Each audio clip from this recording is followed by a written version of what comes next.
Senhor Jesus, Divino Mestre, rogamos o seu auxílio e a sua proteção para esta hora. Que a sua presença entre nós possa favorecer um ambiente de estudo, de reflexão e de transformações tão necessária que deveremos empreender na maneira de pensar, na forma de sentir e de aproveitar o tempo que nos foi dado nessa escola com múltiplas possibilidades de desenvolver as virtudes e de colaborar com o Pai, com o Criador, na construção de uma sociedade mais justa, solidária, equilibrada em sua forma de agir, na sua forma de utilizar todos os recursos que estão à nossa disposição. Com um pensamento elevado, as esferas superiores, produzindo pensamentos nobres, entrelaçando o sentimento de amor, de paz, nós queremos permitir que haja uma abertura em nossas mentes para a influência tão positiva das falanges benditas, que são trabalhadores incansáveis no bem, colaborando com o progresso por onde passa, trazendo nas suas próprias bagagens, trazendo na energia que emanam a certeza, a fé em Deus, a fé no futuro, nos transferindo os fluidos da saúde, os fluidos capazes de recompor o nosso corpo físico e também de limpar o nosso corpo perispiritual, removendo as manchas, desmanchando os pensamentos, as formas, pensamentos negativos. Os anjos do Senhor, de mãos dadas ao nosso redor, seja toda a proteção, seja todo o auxílio ao qual nós buscamos num espaço acolhedor desta casa de oração. Que chuva de bênçãos possa cair sobre nós, tranquilizando-nos, harmonizando, e que de alguma forma possamos, ao manter o padrão vibratório elevado, colaborar na assistência aos espíritos necessitados, que eles consigam alcançar aquilo que precisam para se libertar de toda a ilusão, de todas as fantasias e darem prosseguimento ao trabalho de evoluir. Que a paz de nosso Senhor Jesus seja no nosso coração, seja nesta casa, em todo o planeta Terra. Que assim seja. Deus nos abençoe.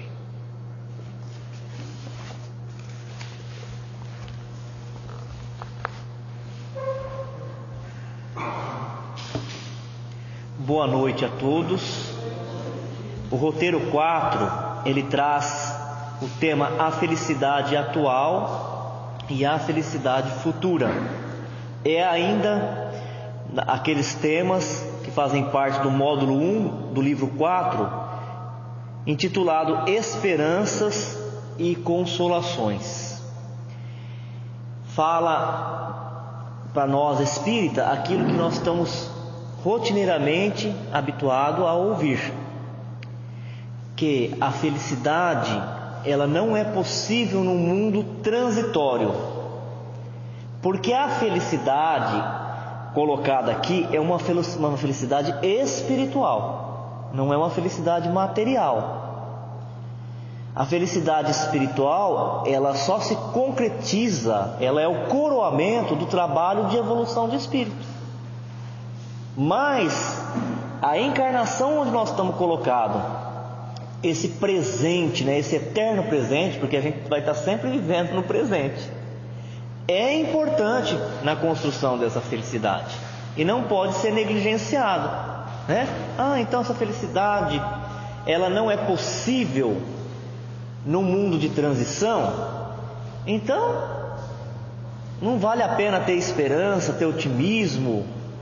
Pelo contrário, o que a gente tem aprendido é que agora, nesse instante mesmo, nós já estamos construindo o nosso destino.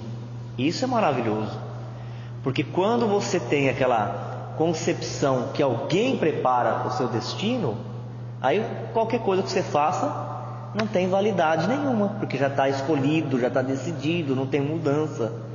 Mas quando a gente tem revelado as leis divinas, que o futuro ele é construído por nós mesmos e por aquilo que nós estamos fazendo, ao mesmo tempo que nos dá muita responsabilidade para querer acertar, nos enche de esperança.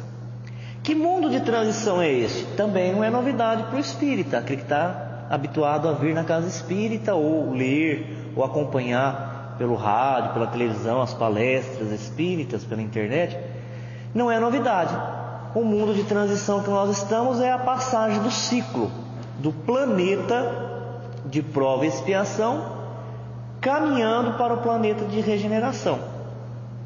E segundo alguns, está muito próximo essa chegada desse ciclo de regeneração, ou que nós estamos vivendo já uma parcela, né? Uma parcela dele, porque quando inicia um ciclo de regeneração, ele não tem um rompimento assim, acabou, prova e expiação, já está na regeneração. Vai se misturando uma coisa com a outra, até que aquilo que era desapareça completamente e passa a reinar uma nova ordem espiritual, porque o conjunto de espíritos que habitam a Terra mudaram. Se o conjunto de espíritos que habita a Terra, a população terrena não muda, o planeta também não muda, né? Então nós estamos mudando, o espírito está mudando.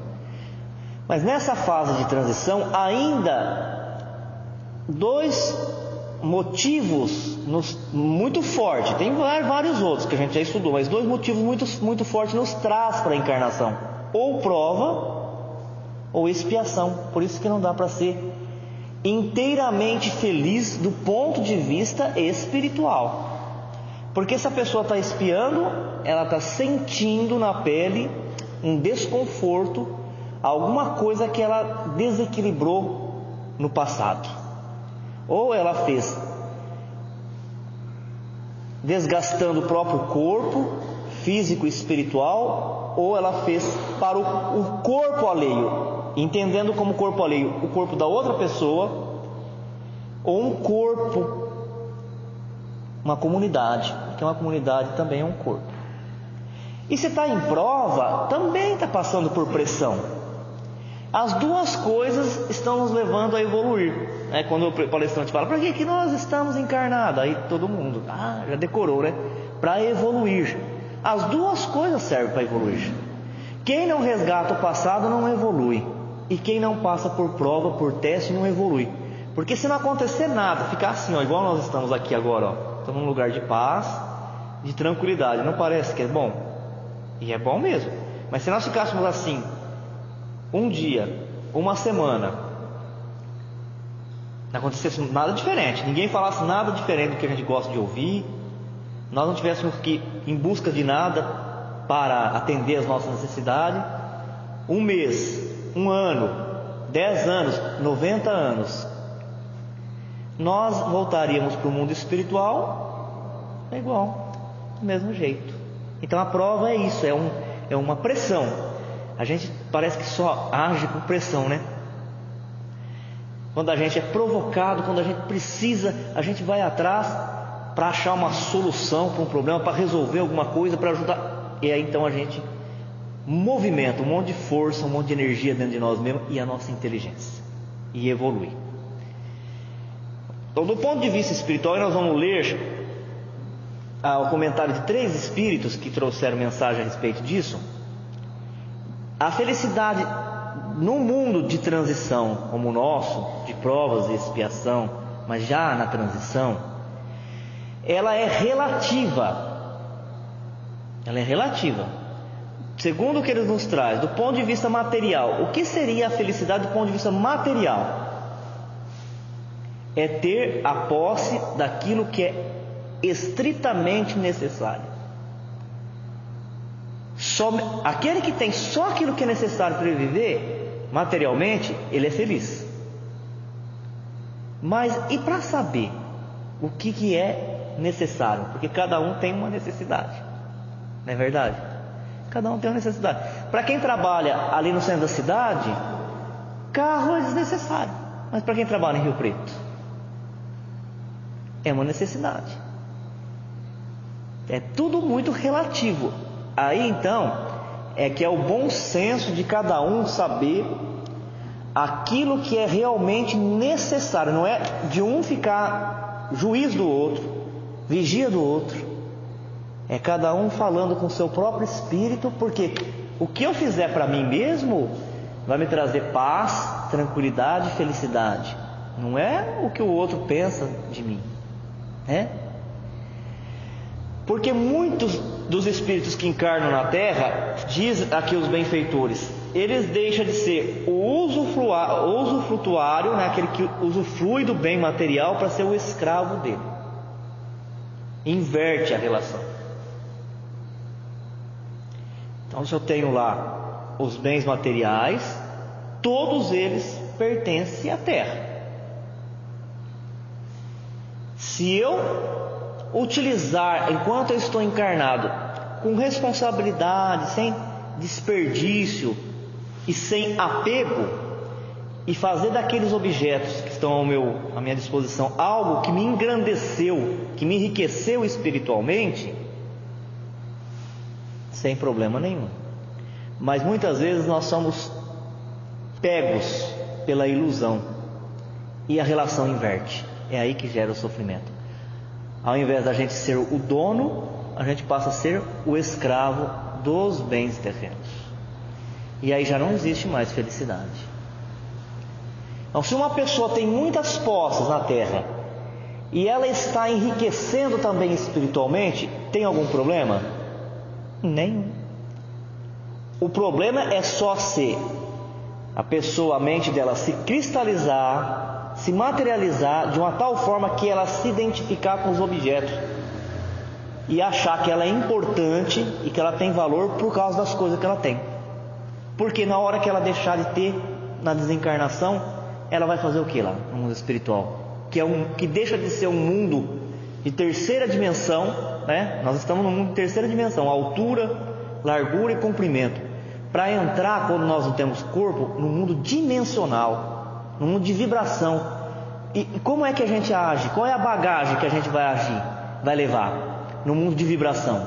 O saber pensar, raciocinar, refletir, projetar para o futuro, usar informações do passado para poder agir melhor no presente, o sentimento que a gente emite, a irradiação, o saber manipular os fluidos para construir algo, para aliviar uma dor, a própria ou a do companheiro, embelezar o ambiente, passar bons pensamentos, servir para os espíritos superiores no atendimento daqueles que mais sofrem. Esse é o trabalho no mundo espiritual. Só que a massa humana não pensa nisso, elas não têm conhecimento ainda disso.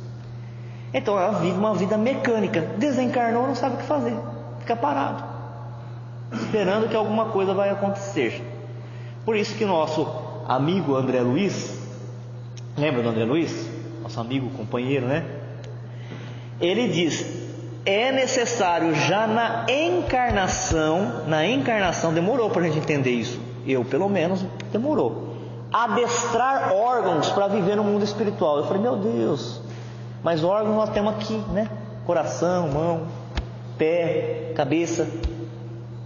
Quando eu desencarnar, não vou ter nada disso. O corpo fluídico, ele guarda a forma, os traços, mas não é igual, exatamente igual. Que órgão que é esse que vai adestrar?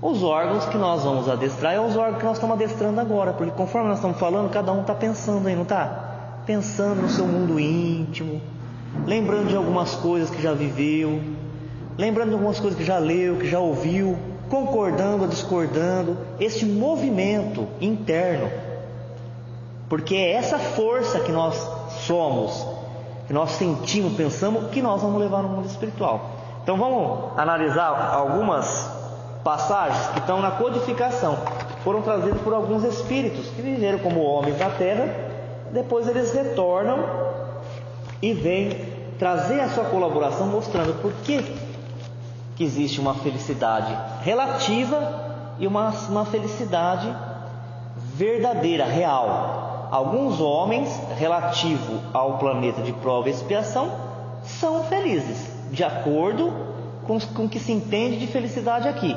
Quando tem a posse do que somente é necessário para ele viver, aí ele usa as coisas, ele não é usado pelas coisas, ele tem a posse das coisas, ele não é possuído por ela, e se desapega a tal ponto de falar: nossa, até aqui nesse ponto da estrada isso foi muito importante para mim, né?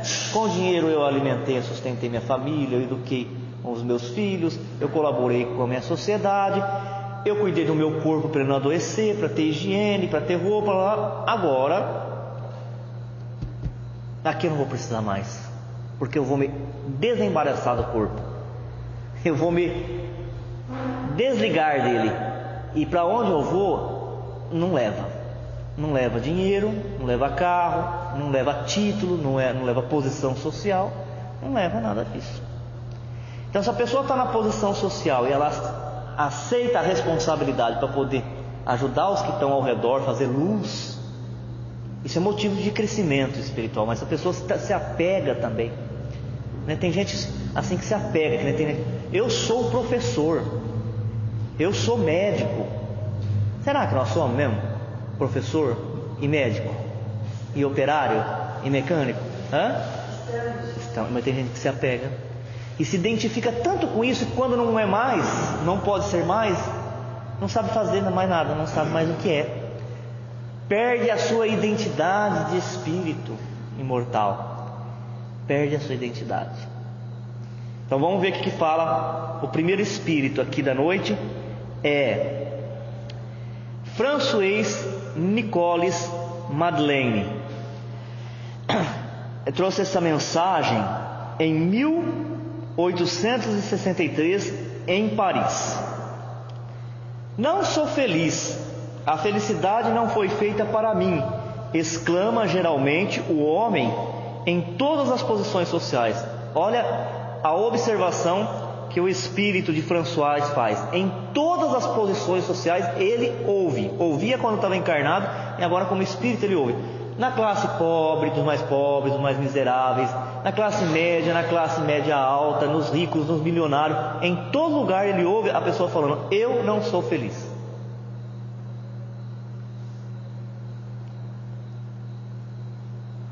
Isso, meus caros filhos, prova melhor do que todos os raciocínios possíveis a verdade desta máxima do Eclesiastes. A gente não sabia de onde vinha isso, né? Porque Jesus, quando ele ensinou, ele era um judeu ali, na encarnação.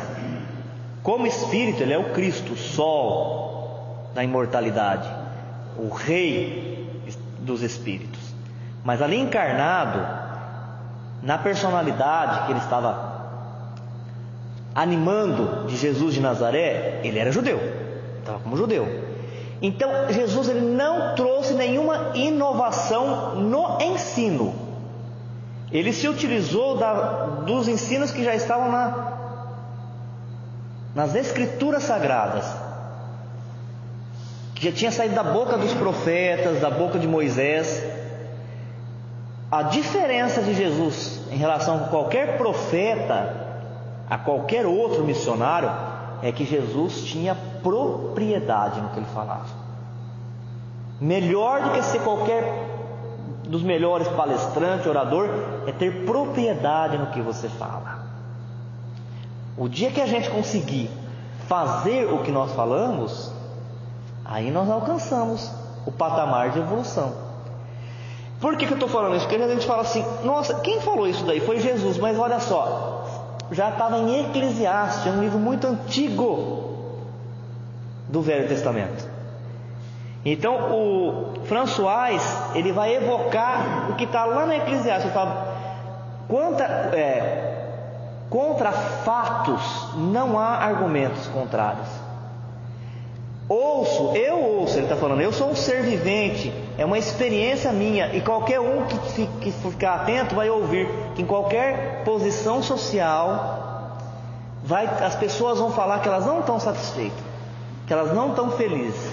Aí ele vai lá e evoca o Eclesiastes para mostrar para nós que isso daí é bem antigo na Terra. Em Eclesiastes está dito: a felicidade não é deste mundo. A felicidade não é deste mundo. De que mundo que a felicidade não é? Da Terra? A felicidade é da Terra. De que mundo que não é? Do mundo, da fase que nós estamos vivendo. Não é? Como pode ser? Enquanto um irmão se arroja contra outro irmão, enquanto a gente não tem segurança, enquanto a gente tem que passar chave nas portas, nas grades, no portão, que nós temos filhos, irmãos, pais sequestrados e torturados, pode ser desse mundo a felicidade? É isso que ele está falando. Não pode ser. Que agora nós temos condição de nos deslocarmos, amanhã a gente não sabe onde vão nos colocar.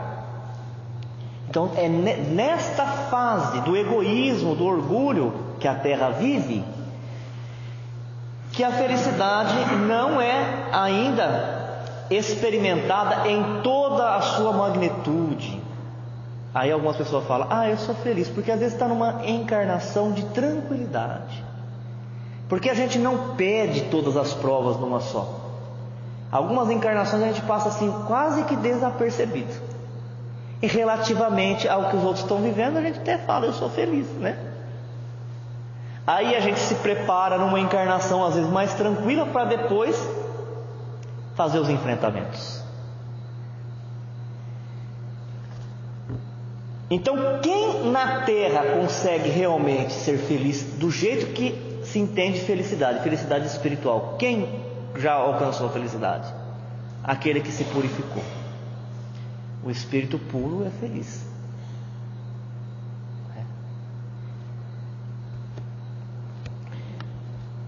Digo mais, nem mesmo a reunião dessas três condições tão desejadas, porque incessantemente se ouve no seio das classes mais privilegiadas, pessoas de todas as idades se queixarem amargamente da situação em que se encontra. Quais três condições? Porque tem gente que fala que para ser feliz precisaria ter isso, aquilo outro.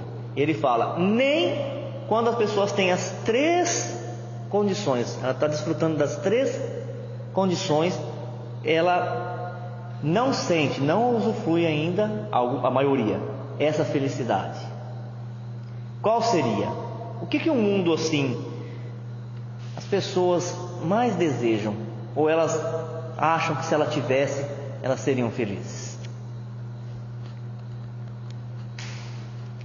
As pessoas pensam e elas desejam, almejam riqueza, poder e juventude. Aí então a pessoa fala, a pessoa é o espírito encarnado, né? Se eu tivesse riqueza, poder e juventude, eu seria feliz. E aí então o François diz, eu tenho visto pessoas que são muito ricas, poderosas e jovens e não são felizes. Você vê que coisa. Neste mundo, por mais que se faça, cada um tem a parte de labor e de miséria, sua cota de sofrimento e de decepções, pelo que é fácil chegar-se à conclusão de que a Terra é um lugar de provas e de expiações. Em tese geral, pode-se afirmar que a felicidade é uma utopia, a cuja conquista as gerações se lançam sucessivamente, sem jamais conseguirem alcançá-la. Se o homem ajuizado é uma raridade neste mundo, o homem absolutamente feliz jamais foi encontrado. Há quem discorde disso.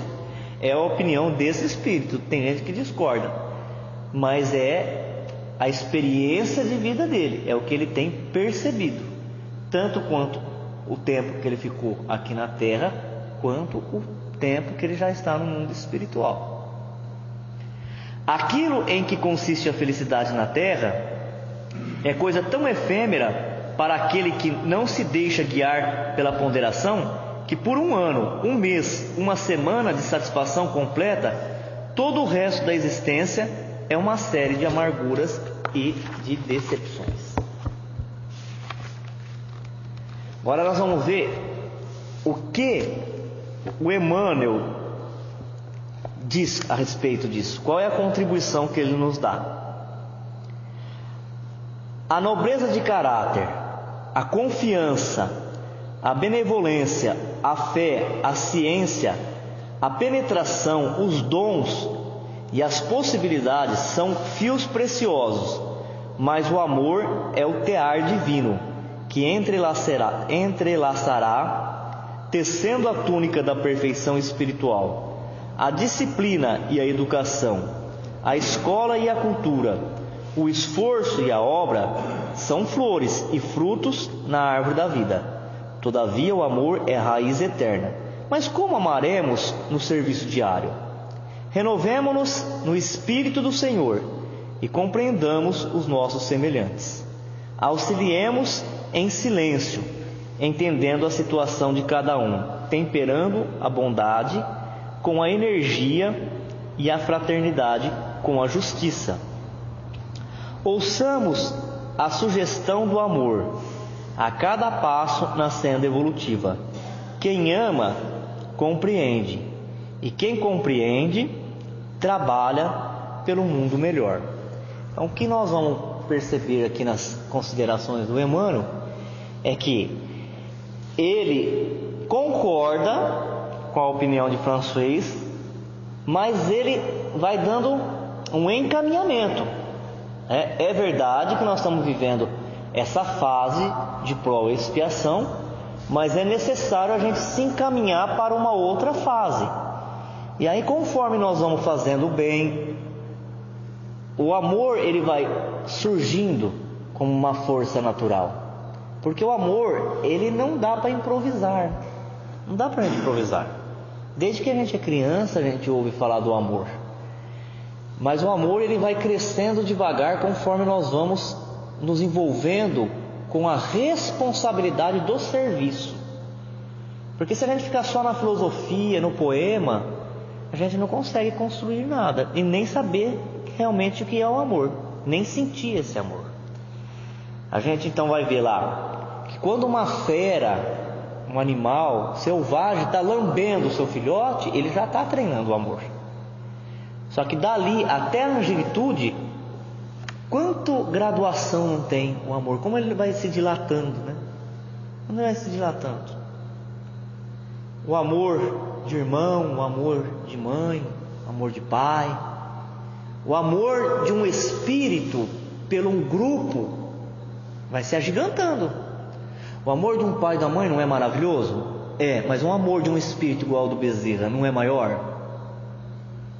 É maior, porque o amor do pai e da mãe, ele é circunscrito, ele é restrito, ele é importante, importantíssimo, porque quem não passa por esse não vai ter o outro. Mas o amor de um espírito por um grupo grande de espírito que nem é da família e nunca às vezes encarnou na família consanguínea. A pessoa é capaz de abdicar os momentos de descanso, de prazer, para atender o próximo e ficar feliz quando ele consegue tirar a dor do outro. Olha como que ela vai se alargando, se agigantando. E a expressão máxima do amor que nós vamos ter na terra ainda não tem outra, né? É de Jesus. É de Jesus. Porque você veja bem, você está deitado na sua cama, no seu sofá, você está assistindo um programa bacana, tem gente que bate na tua porta e você finge que não ouviu. Você finge que não ouviu. Não é verdade? Para não sair daquele momento de lazer, de conforto. E Jesus saiu da onde? Para vir onde? E receber o quê? Então está vendo como que é a graduação? Ela vai crescendo. É lógico que nós não vamos querer. Agora aqui está na estatura de Jesus. Mas se a gente não fizer a parte que já podemos, nós não vamos ganhando estrutura. Nós não vamos conseguindo fazer mais depois. Porque é para fazer cada vez melhor. Então o que a gente vai entender? No mundo de prova e expiação, o que é felicidade? É quem está sendo útil para alguém. É quem está fazendo qualquer serviço útil. A pessoa que faz um serviço útil não tem como ela não estar feliz dentro da relatividade. Está com a consciência tranquila de que está recebendo muito da natureza, o oxigênio, a luz, a comida, a água, os ensinos, mas está fazendo a sua parte, nem que seja numa oração, uma prece que tem poder, né? Orar pelo outro. E o último espírito, depois a gente vai ver alguns apontamentos que tem, é o espírito de São Vicente de Paulo. Diz a tradição espiritual que o São Vicente de Paulo foi a encarnação lá no passado bem anterior à encarnação dele de Vicente de Paulo, de Herodes. Lembra do Herodes? Então, olha como que ele evoluiu, né? Passaram alguns séculos, olha quem ele se tornou, Vicente de Paulo, o grande espírito da caridade. Vamos ver o que ele nos fala acerca disso, da felicidade. Sede bons e caridosos, pois essa é a chave dos céus, chave que tendes em vossas mãos. Toda a eterna felicidade se acha contida nesse preceito: amai-vos uns aos outros. A alma não pode elevar-se às altas regiões espirituais senão pelo devotamento ao próximo, e só encontra consolação e ventura nos arroubos da caridade. São Vicente de Paulo, que se levanta da figura de Herodes para São Vicente de Paulo, fala: é através do devotamento ao próximo que as portas do céu se abrem. Ele não vai falar assim, ó, é pela quantidade de livros que você leu, é pela sua inteligência, é se você domina a religião ou não, se você se expressa melhor do que o outro. Ele não fala nada disso. Todos esses papéis são importantes. A gente tem que desenvolver todos os dons, inteligência, todos, capacidade de se expressar, a leitura, a memória. Tudo isso faz parte do desenvolvimento da evolução. Mas ele está falando da porta do céu. Sabe o que é a porta do céu? É consciência tranquila, é paz de espírito, é coração puro. E tem gente que às vezes fica receitando e fala: não precisa não, você tem mediunidade, não precisa trabalhar na mediunidade não, você pode fazer um outro trabalho. Aí a pessoa não faz nem o da mediunidade e nem o outro. Aí ela consome toda a juventude dela em a caça de prazeres e perde a encarnação. Olha a responsabilidade que a gente assume, hein, de falar isso para a pessoa, não é? O outro centro fala assim: não precisa mais fazer trabalho de assistência, não precisa dar mais comida, dar roupa, aqui vai ser uma escola só, vira um centro de filosofia. Também não dá certo. Também não dá certo. Então São Vicente de Paulo está falando o que valeu para ele, para tirar ele daquela posição, né, de engano, que ele estava lá com Herodes, um homem poderoso, que tinha tudo que o espírito anterior aqui que nós lemos, o François diz, né? Ele tinha tudo, ele era rico, ele era poderoso, tinha juventude, mas ele não encontrou a felicidade ali. Ele vai encontrar a felicidade na figura de São Vicente de Paulo. E quem foi São Vicente de Paulo? Um homem que esqueceu completamente de si para atender a necessidade do outro. É só no devotamento para o outro que a gente consegue encontrar essa tal da felicidade, essa porta dos céus.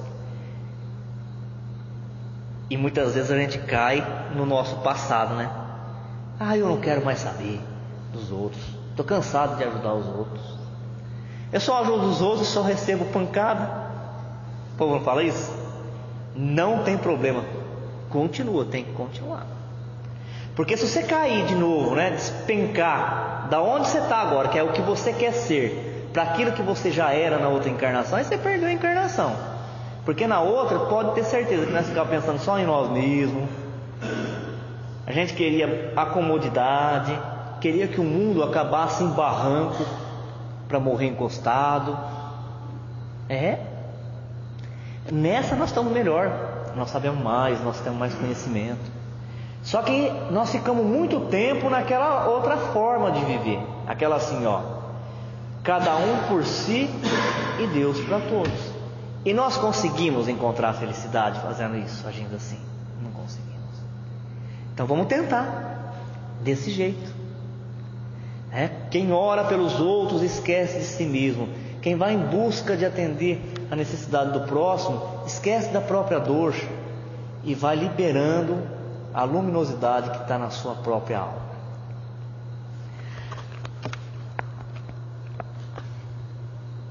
A alma não pode elevar-se às altas regiões espirituais senão pelo devotamento ao próximo, e só encontra consolação e ventura nos arroubos da caridade. Sede bons, amparai os vossos irmãos, deixai de lado a horrenda chaga do egoísmo. Cumprido esse dever, o caminho da vida eterna se vos abrirá. Não vos faltam os exemplos. Rara é apenas a boa vontade. Vede a multidão de homens de bem, cuja lembrança é guardada pela vossa história.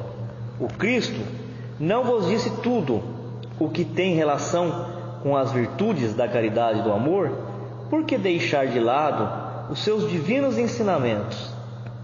Por que fechar os ouvidos às suas divinas palavras, o coração a todas as suas suaves sentenças? Gostaria que dispensasse mais interesse, mais fé às leituras evangélicas. Vossos males provêm apenas do abandono voluntário a que relegais esse resumo das leis divinas. Olha o que fala São Vicente de Paulo. Ele fala que os males da terra, da humanidade, ela se deve muito porque o ser humano não utiliza as mensagens evangélicas, não se utiliza dos ensinos do Evangelho de Jesus, não lê, não medita sobre ele e não procura colocar em prática. Muitos nem conhecem nem quer conhecer, porque não é de interesse, não vai ajudar a conquistar as coisas que almeja na terra. Outros ouvem e acham bonito e aí concordam, mas não conseguem fazer ponte entre o que ouve e aquilo que tem que fazer. Quantos irmãos da gente mesmo, irmãos da religião, que falam assim: nós estudamos isso daí, mas isso daí é diferente. Aqui a coisa é diferente, Aqui nós estamos na vida real. Você entende? Eles acham assim que o estudo é para estudar, é para achar bonito, é para se emocionar. Mas na hora de se relacionar um com o outro, na hora de ter respeito, na hora de pedir desculpa quando erra, porque a gente erra, nós somos imperfeitos, ou de tomar cuidado para não prejudicar a outra pessoa através da maledicência, da calúnia, da difamação, das ciladas que muitos ainda armam para os outros, acho que isso não tem relação.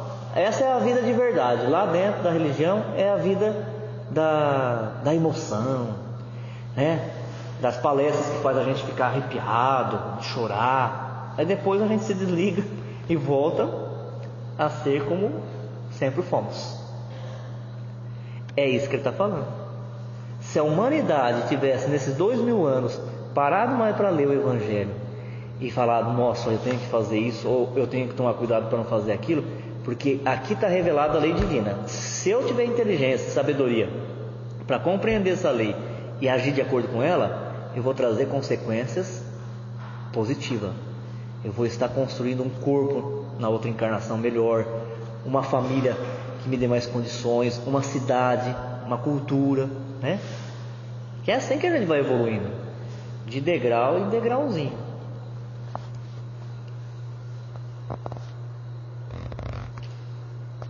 Homens fortes, armai-vos, homens fracos, fazei da vossa brandura, da vossa fé, as vossas armas.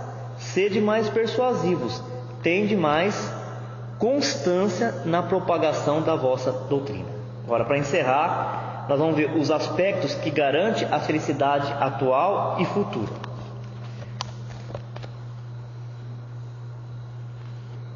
O espírito de Lacordaire analisa com sabedoria as más consequências do apego aos bens terrenos. Como que eu sei que eu estou apegado a um bem terreno ou não? É só a gente fazer um exercício. É só fazer um exercício. Você vê tudo que você tem e imagine você vivendo sem aquilo que você tem, coisas materiais. Se aquilo te causar muito sofrimento, você está apegado. E aqui, gente, eles não poupam, viu? Eles não poupam, eles falam apego até a pessoas.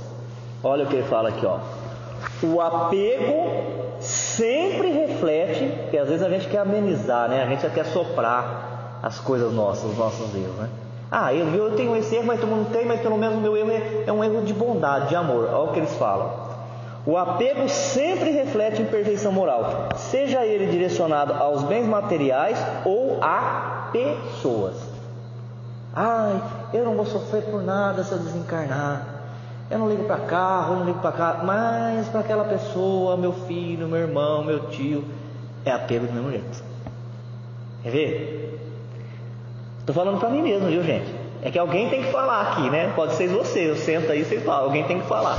Não estou fazendo igual o Emmanuel fala. A verdade tem que ser dita com caridade, com doçura. Ela nunca pode ser uma pedra arremessada no crânio do irmão. Então eu não estou falando como se eu não tivesse isso. É que eu sou um narrador aqui, mas eu tenho as mesmas dificuldades, às vezes até maior do que de qualquer um. Mas ele fala: não se deve, contudo, confundir apego com amor. O apego é sempre de natureza restritiva, é meu, tem que ficar aqui comigo, tem que ficar perto de mim. O filho quer estudar, quer progredir, precisa ir lá para Florianópolis. De jeito nenhum. Eu te amo, fica aqui. Não pode ser restritivo, não pode ser egoística. O amor, ao contrário, ele sabe dividir. O amor sabe dividir. Ele concede liberdade e desapega. De novo, é o amor de Jesus. A pessoa vem ali, abraça Jesus, ele cura Jesus, ele fala: agora você vai ficar andando atrás de mim. Ele fala isso. Se eu for para lá, você vai para lá. Se eu for para... Vai, meu irmãozinho, vai ser feliz. Constrói a sua própria luz, a própria história. Só não erra mais, só não peca mais, porque também não quero ver você sofrendo mais. Mas do restante, vai embora, pode ir. Onde você estiver, eu vou estar com você em pensamento, e você, onde estiver, vai estar no meu coração. Isso é amor. O amor aos bens terrenos é um dos mais fortes entraves ao vosso adiantamento moral e espiritual. Pelo apego à posse de tais bens, destruís a vossa faculdade de amar, ao aplicá-las todas as coisas materiais. Sede sinceros, a riqueza proporciona uma felicidade sem mescla? Ele pergunta para cada um de nós. Seja sincero, a riqueza, ela garante uma felicidade inteira, integral, sem mistura com a dor, o sofrimento, a ansiedade, o medo? Compreendo a satisfação bem justa, aliás, que experimenta o homem que, por meio de trabalho honrado e assíduo, ganhou uma fortuna, mas dessa satisfação muito natural e que Deus aprova, há um apego que absorve todos os outros sentimentos e paralisa os impulsos do coração, vai grande distância, tão grande quanto a que separa a prodigalidade exagerada da sórdida avareza. Dois vícios entre os quais Deus colocou a caridade santa e salutar virtude, que ensina o rico a dar sem ostentação, para que o pobre receba sem baixeza. Aí ele vai lá para o outro extremo, fala também cuidado com a interpretação. Se uma pessoa for bonita, bem vestida, ela caminhar com joias de ouro, ela tiver condições de colocar um ar-condicionado na casa dela, tiver um carro bom para viajar, por causa disso também ela não está evoluindo espiritualmente? Claro que não. Não é isso que a doutrina espírita fala. Se a pessoa tem condições de comprar uma roupa nova, um carro novo, de ter auxiliares, né, os empregados, de pôr joias de ouro, se ela tem essa condição, mas ela usa isso para desenvolver virtudes do amor ao próximo, auxiliando, orientando, e não estabelece uma algema sentimental com as coisas que tem, ela está evoluindo do mesmo jeito. E também ser miserável, abandonar tudo que tem, não é sinal nenhum de evolução. Nenhum.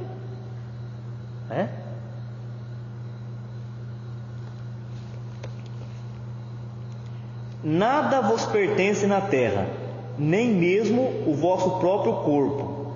A morte vos despoja dele, como de todos os bens materiais.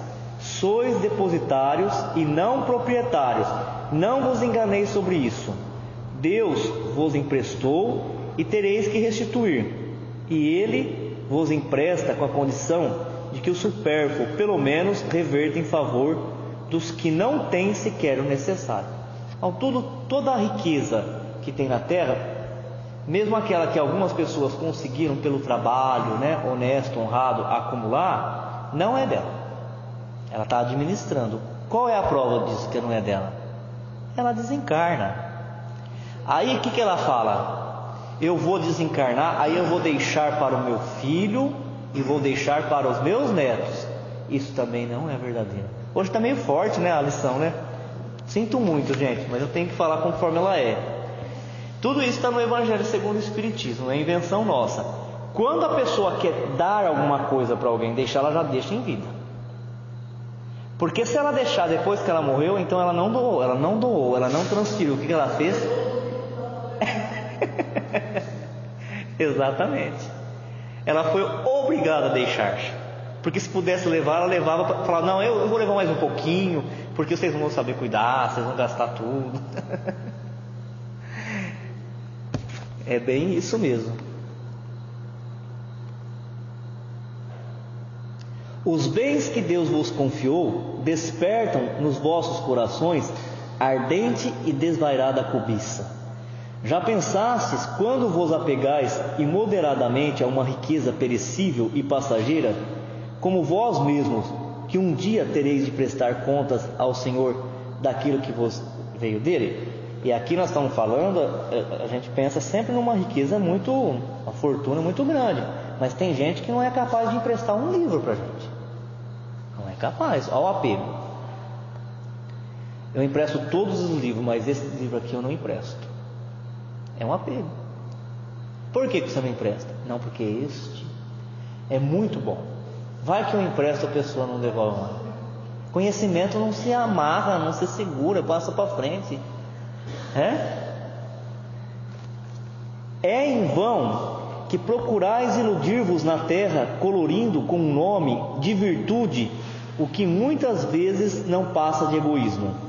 Em vão chamais economia e previdência ao que é apenas cupidez e avareza, ou generosidade ao que não passa de prodigalidade em proveito vosso.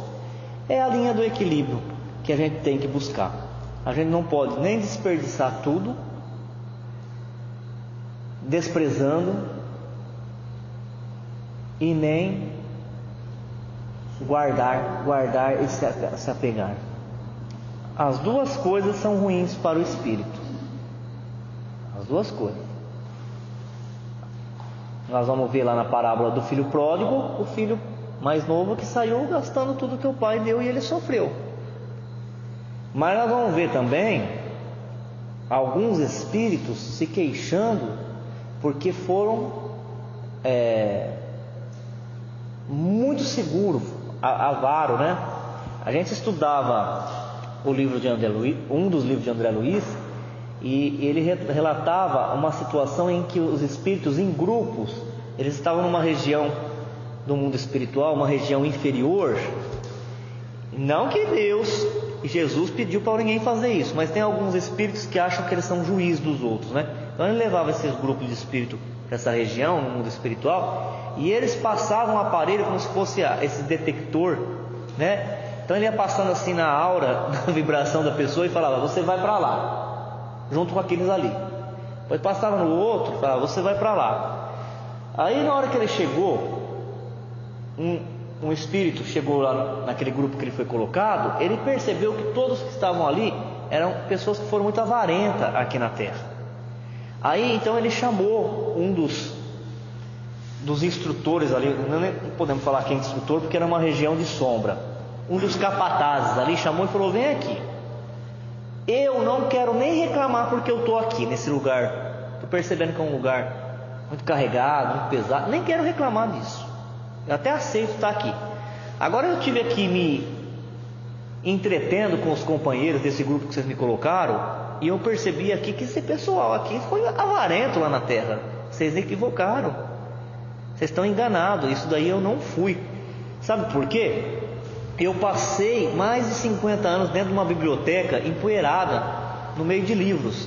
Aí o capataz falou: é por isso mesmo, você está aqui por isso mesmo. Mas eu nunca tive uma moeda, eu não tinha dinheiro nenhum. Como que eu sou avarento? Você é avarento da sabedoria do conhecimento que você acumulou. Você vê, às vezes a gente acha que riqueza é só moeda. Não é.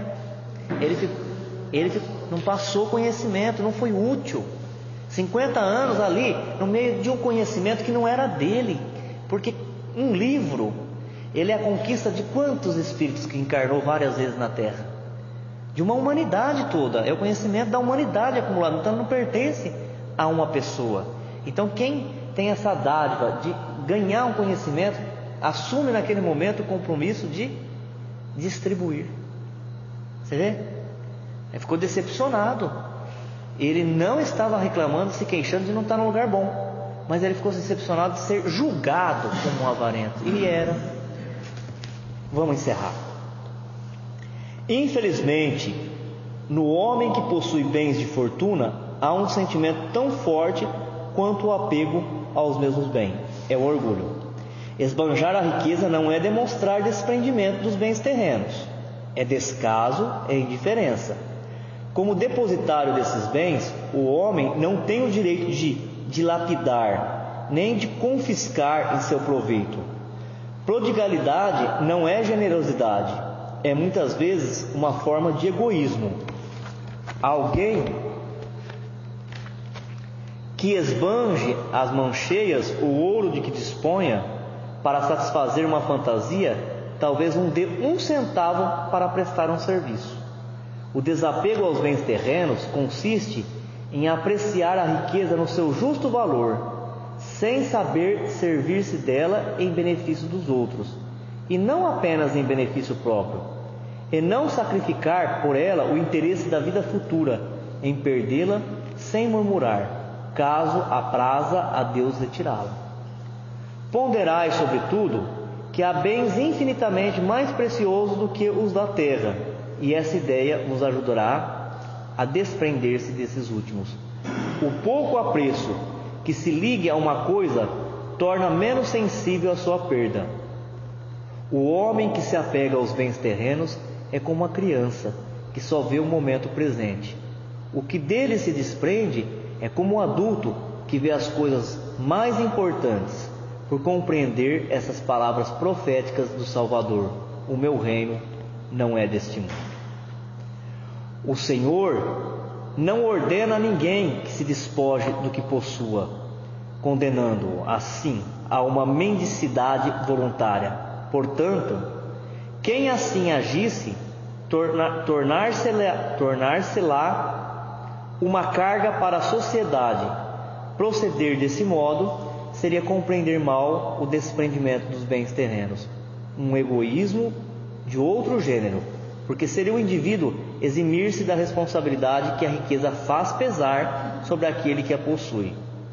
O rico tem, pois, uma missão que ele pode embelezar e tornar proveitosa a si mesmo. Rejeitar a riqueza, quando Deus vô-la dá, é renunciar aos benefícios do bem que se pode fazer administrando-a com sabedoria. Aí tendes, meus amigos, o que eu queria vos ensinar acerca do desprendimento dos bens terrenos. Resumirei o que expus, dizendo: sabei vos contentar com pouco. Se sois pobres, não invejeis os ricos, porque a riqueza não é necessária à felicidade. Se sois ricos, não esqueçais que esses bens apenas vos estão confiados e que deveis justificar o emprego que lhes derdes, como se prestasseis contas de uma tutela. Então, através desses 4 espíritos que vieram comentar, nós conseguimos compreender bem esse equilíbrio, né? Não é ser pobre, não é ser rico que garante a felicidade, mas aquilo que nós fazemos, daquilo que nos é dado como responsabilidade, seja na pobreza,